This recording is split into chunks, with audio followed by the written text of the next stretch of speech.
بسم الله الرحمن الرحيم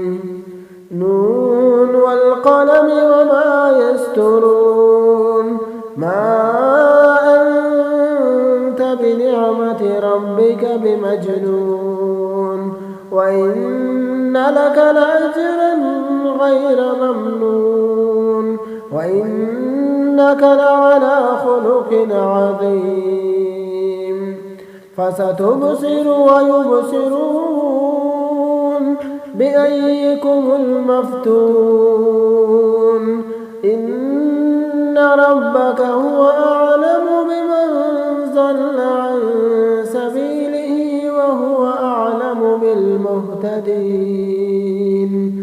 فلا تطع المكذبين ودوا لو تدهن فيدهنون ولا تطع كل حلاف مهين هماز مشاء بنميم مناع للخير معتد أثيم عتل بعد ذلك زنيم أن كان ذا مال وبنين إذا تتلى عليه آياتنا قال أساطير الأولين سنسمه على الخرطوم إنا بلوناهم كما بلونا أصحاب الجنة إذ أقسموا ليصرمنها مصبحين ولا يستثنون فطاف عليها طائف من ربك وهم نائمون فأصبحت كالصريم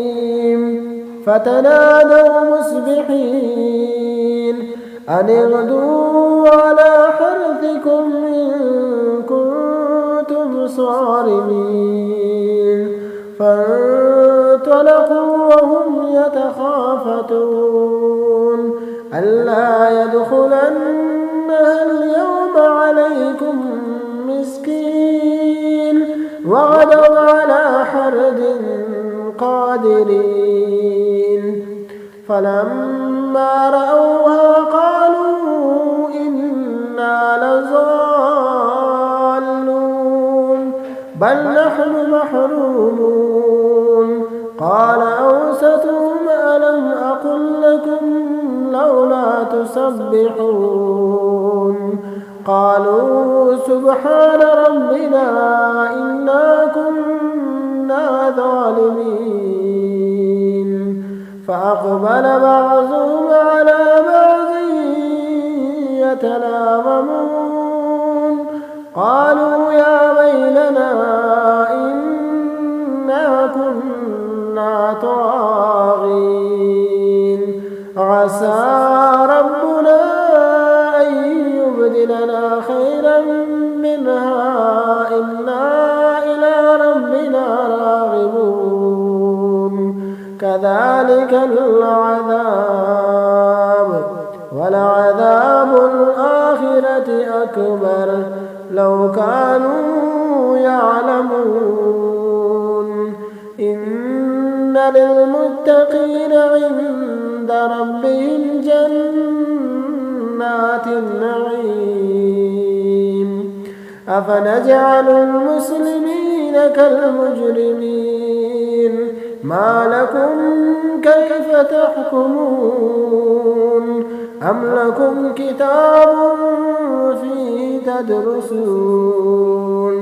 إن لكم فيه لما تخيرون أم لكم أيمان علينا بالغة إلى يوم القيامة إن لكم لما تحكمون سلهم أيهم